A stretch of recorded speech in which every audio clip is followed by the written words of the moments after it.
말씀 갈라디아서 3장 29절 말씀 보겠습니다. 갈라디아서 3장 29절 말씀 봉독합니다. 너희가 그리스도의 것이면 곧 아브라함의 자손이요 약속대로 유업을 이을 자니라. 아멘. 우리 한번 선포합니다. 하나님은 살아계십니다. 하나님은 살아계십니다. 한 주간에도 여러분들 또 명절이 끼어가지고 많이 바쁘신 줄 압니다.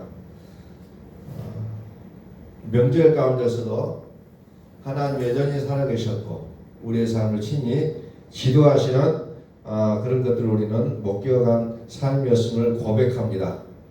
자, 너희가 그리스도의 것이며 곧 아브라함의 자손이요 약속대로 유업을 이을 자니라. 그리스도의 것이다 그랬어요. 우리의 삶은 이제 나를 위해서 살아가는 모습으로 보여질 수도 있지만은 결국은 뭐냐? 그리스도의 삶이라는 거예요.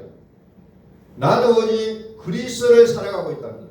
나의 모습이 내가 걸어가는 걸음걸이가 그리스도의 모습을 나타내지는 삶이 되어야 된다는 거죠.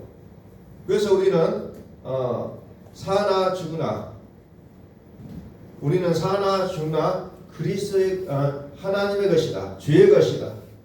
사나 죽으나 우리는 주의 것이다. 우리는 먹든지 마시든지 무엇이라든지 하나님의 영광을 위하여 부르심을 입은 자들이에요. 그래서 우리는 하나님의 택하심을 입은 그 순간, 우리는 하나님의 부르심을 받은 이 순간부터 우리의 삶은 누구의 삶입니까? 하나님의 삶이라는 거예요. 하나님의 삶이에요.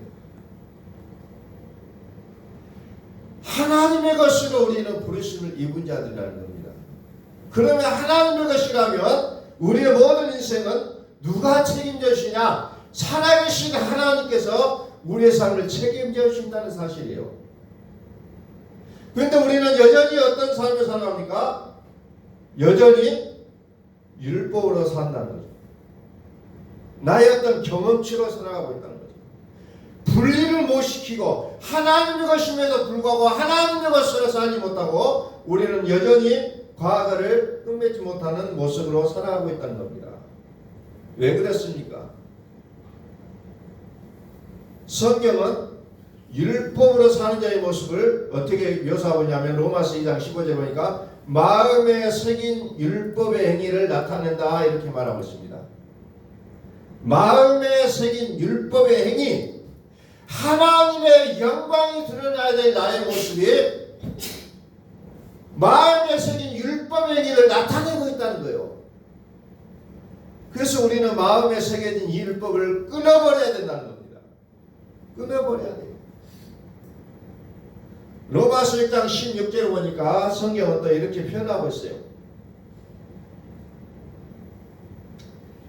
너희 자신을 종으로 내주어 누구에게 순종하든지 그 순종함을 받는 자의 종이 되는 줄을 너희가 알지 못하느냐. 혹은 죄의 종으로 사망에 이르고 혹은 순종의 종으로 의에 이르느니라. 그러니까 내가 어떤 것에 순종하느냐에 따라 나의 소속이 분명해진다는 겁니다. 나는 누구의 말을 듣고 살아가느냐. 누구의 말을 듣고 살아가느냐.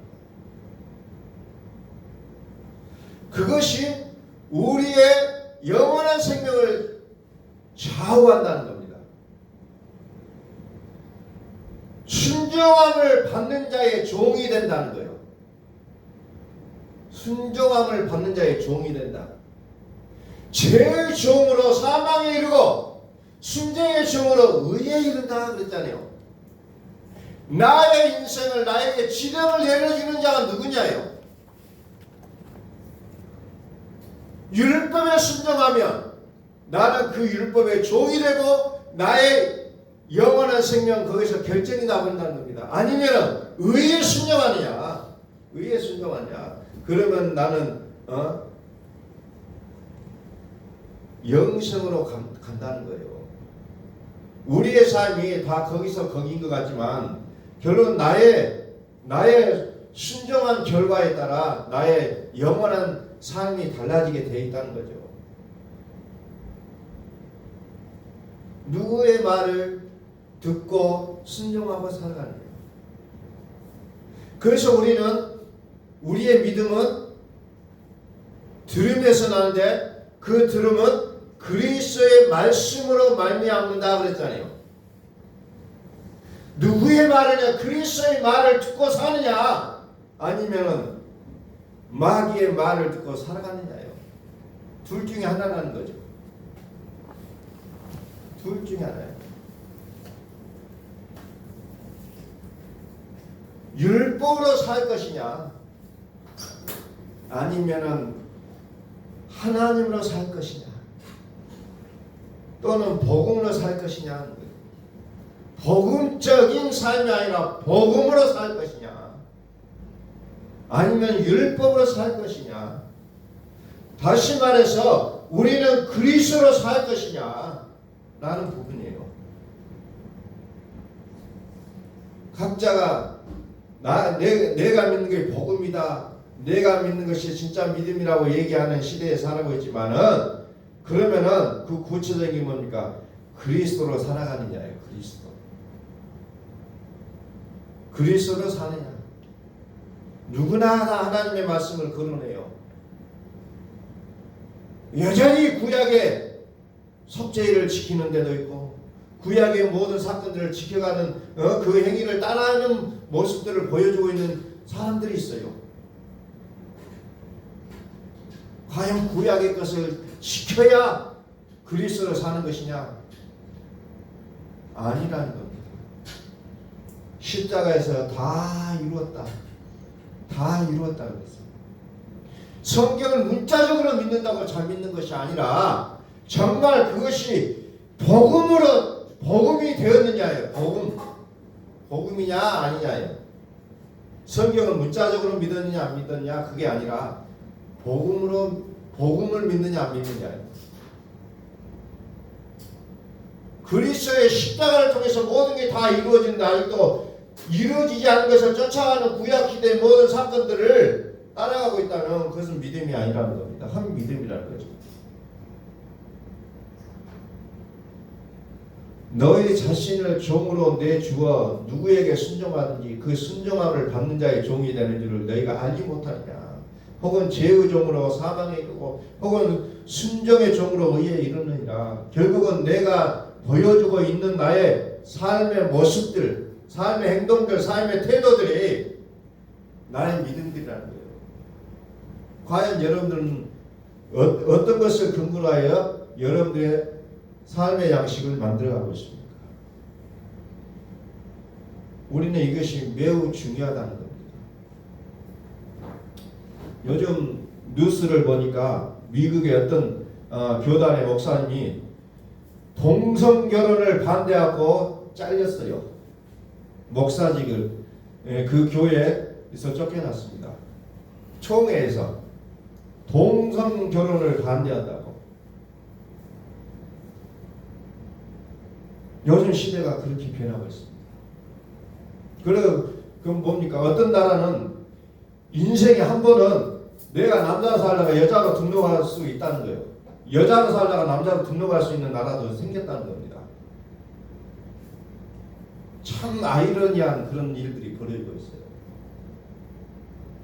하나님은 여전히 남자와 여자를 만들었다고 말씀하시는데 사람들은 아니다, 나는 남자로 태어났는데 남자로 살기 싫으니까 여자로 등록해서 여자로 사는 사람들이 이제는 가능한 나라가 있다는 거예요. 우리가 봤을 때는 그것이 뭐 말도 안 된다 그러지만 그런 나라가 있다는 거예요. 그렇다면 그건 무슨 일입니까? 나중에는 이제 그런 나라들이 점점 생길 수 있다는 겁니다. 하나님의 창조 질서가 깨어지고 있는 그런 시대를 우리가 이제는 만나고 있는데 우리는 과연 어느 누구의 말을 듣고 살아야 될 것인지를 오늘날 우리는 선택해야 된다는 겁니다. 나와 내 집은 여호와를 섬기노라고 여호수아가 광야에서 외쳤던 그 메시지들이 오늘 시대 우리에게 또 결단하는 메시지들로 나올 수밖에 없는 시대를 우리는 살아가고 있다는 겁니다.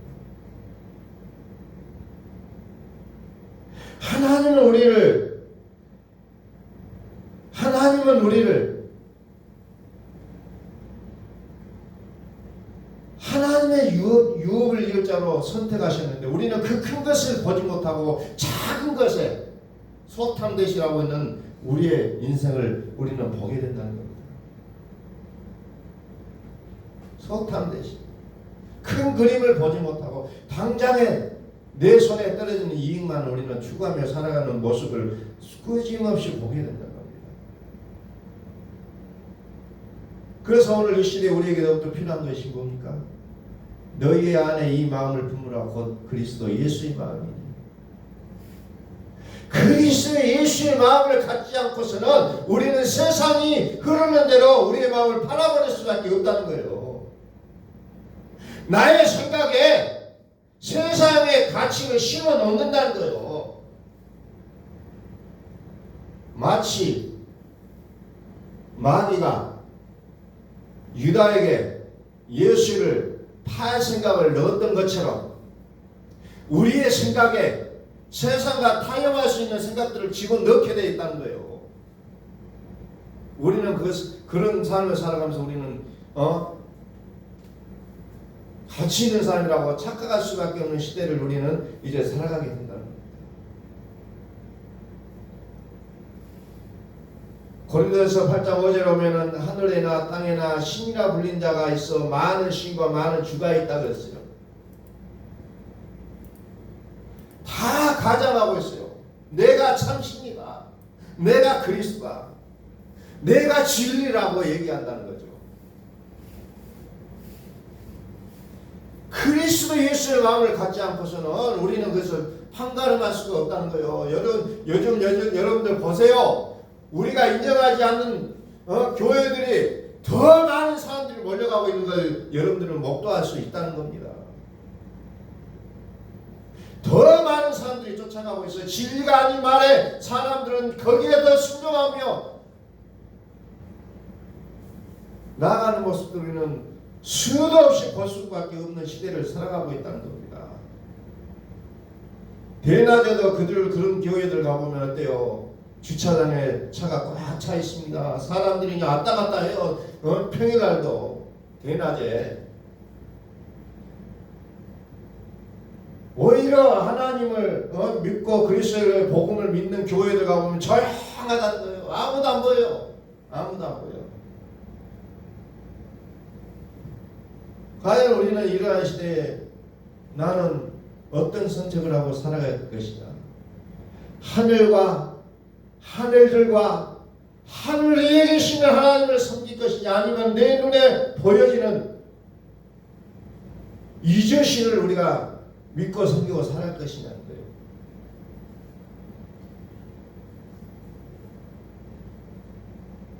저사로니까 우서 2장 4절에 오면은 뭐가 나옵니까? 성전에 앉아서 자기를 하나님이라고 내세우는 자까지 나온다는 거예요. 이제 그 시대가 도래했다는 거죠. 성전에 앉아서, 하나님의 성전에 앉아서 내가 신이라고 계신다는 겁니다. 그러면 어때요? 사람들은 거기에 그냥 굴복하고 경배하고 난리를 친다는 겁니다. 그러나 하나님은 어때요? 이 산에도 없고 저 산에도 없어요. 여기저기서 그리스도라고 말하는 자들이 많이 나타나게 됐어요. 마태복음 24장에도 보니까. 과연 그러한 시대에 나는 그들을 따라갈 것이다. 마태복음 24장에 보면 너희는 아무 데도 가지 말라. 너희는 방에 있으라. 또 오히려 어때요? 산으로 올라가라고 했어요. 그들을 따라가지 말라는 거예요. 표적과 기적과 이적을 나타내는 그들이 진짜가 아니라는 겁니다.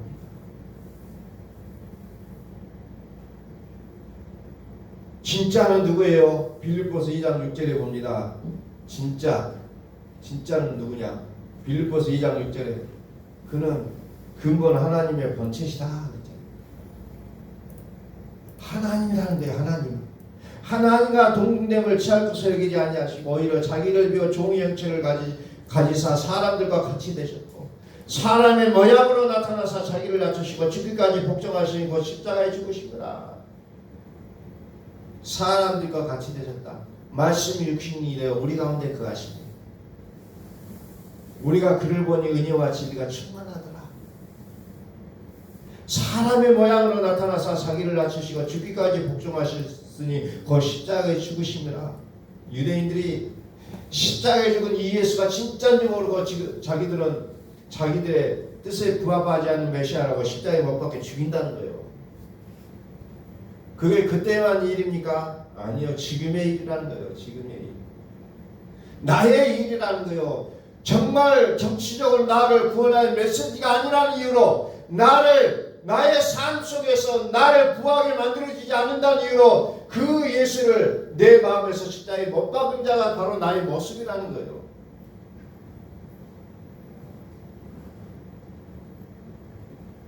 그러나 구절에 보니까 이름으로 하나님이 그를 지극히 높여 모든 이름 위에 뛰어난 이름을 주사 하늘에 있는 자들과 땅에 있는 자들과 땅 아래에 있는 자들로 모든 무릎을 예수의 이름에 꿇게 하시고 그러나 사람들은 그를 십자가에서 죽였지만 하나님은 그를 지극히 높여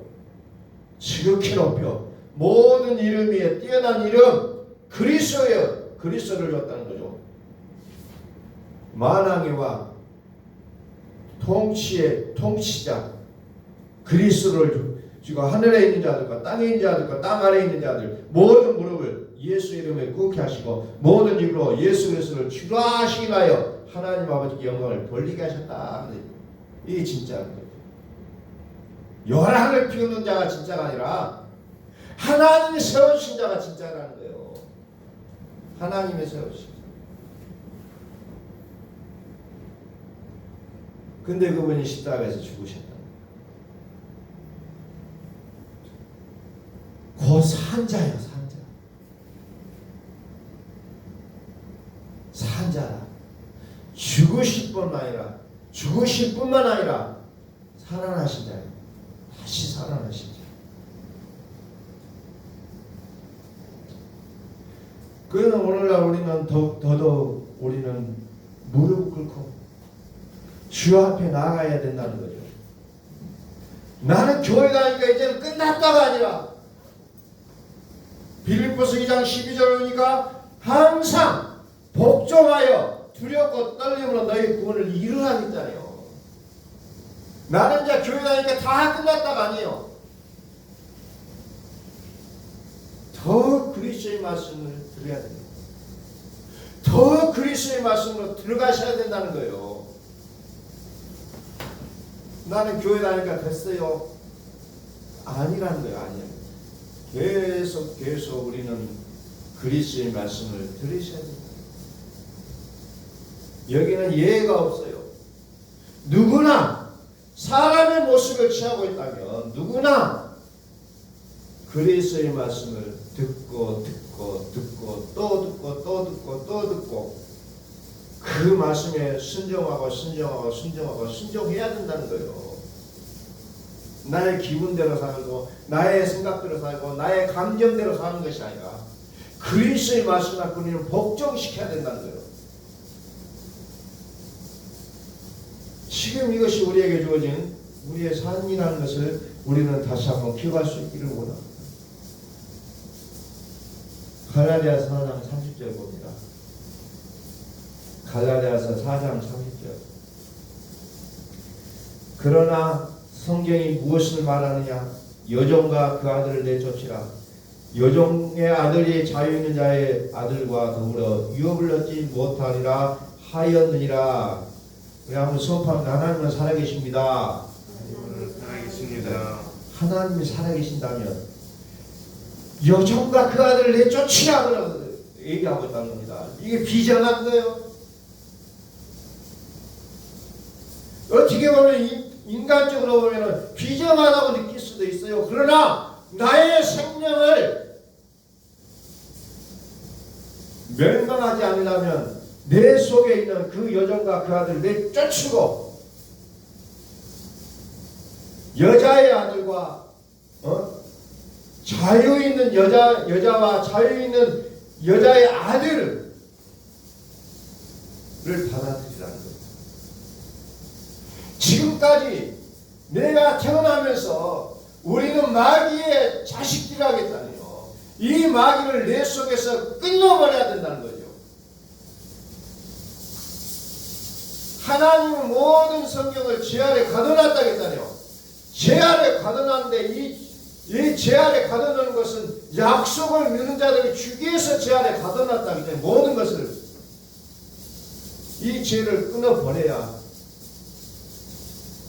하나님의 약속이 우리를 통해서 이루어진다는 겁니다. 성경에 보니까 언약이라는 말이 많이 나와요. 그래서 우리는 언약을 굉장히 중요하게 생각하고 있어요. 그런데 언약이라는 뜻이 무엇이냐? 베리트라는 단어에서 나오는데 이 언약은 뭐냐면은 짐승을 둘러 쪼갠다는 거예요. 언약이 우리가 생각하는 정도의 내용이 아니라 짐승을 둘러 쪼개는 것을 언약이라고 하는 거예요. 그래서 창세기 보면 아브라함과 하나님이 언약을 맺을 때 쪼갠 짐승사로 지나간다는 거예요. 다시 말해서 언약을 어기면 이 짐승처럼 쪼개질 거라는 겁니다. 죽는다는 거예요. 죽는다는 거예요. 약속의 개념이 아니에요. 우리는 언약을 약속이라는 어찌 보면 우리 인간의 편에 생각하고 있는 그런 단순한 얘기를 하고 있습니다. 그러나 언약은 약속의 개념이 아니에요. 약속을 뛰어넘어 이 쪼개놓은 짐승처럼 언약을 어기면 짐승처럼 쪼개진다는 거예요. 죽는다는 겁니다. 하나님은 우리와 그 언약을 세우시는 하나님이에요. 하나님이 우리가 어떤 존재이기에 하나님이 우리하고 언약을 세우신다는 거예요. 그게 아이러니하잖아요. 굳이 그렇게 하셔야 될 이유가 없는 분인데 우리와 언약을 세우신다. 그러면서 우리가 그 지키는 거예요. 하나님이 대신 지켜주시나요? 하나님이 대신 십자가에서 둘로 쪼개시는 사람이 안 지켰는데 하나님이 대신해서 쪼김을 받는다는 거예요. 그래서 그 언약을 이루시는 모습을 우리는 복음이라고 얘기하고 있다는 거예요. 내가 하는 게 아니에요. 하나님이 하셨다는 거예요.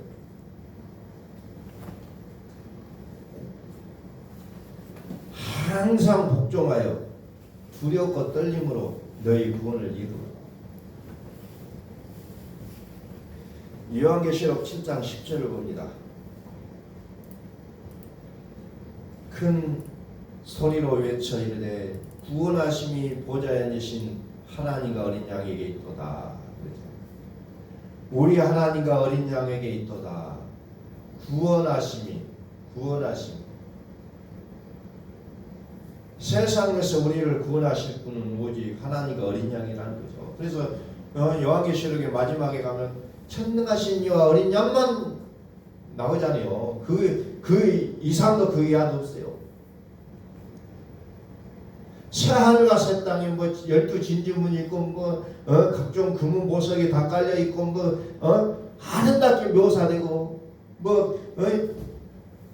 그랬지만 결론은 뭐예요? 전능하신 이와 어린 양만 부각을 시키고 있는 것이 새 하늘과 새 땅이에요. 그게 천국이라는 겁니다. 전능하신 이와 어린 양, 우리 하나님과 어린 양, 그게 우리의 구원의 본질이라는 거예요. 다른 것을 여기다 대입을 시키지 말라는 겁니다.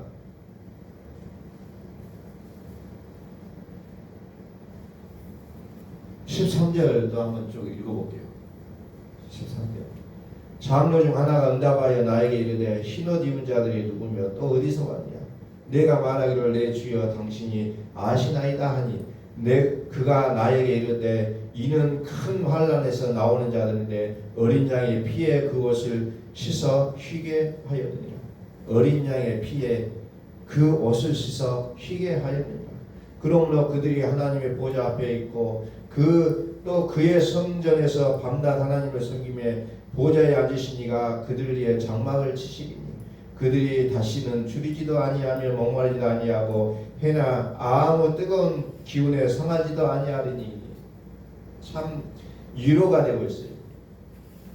다시는 줄이지도 아니하고 목마르지도 아니하고 해나 아무 뜨거운 기운에 상하지도 아니하리니 이는 보좌 가운데 계신 어린 양이 그들의 목자가 되사.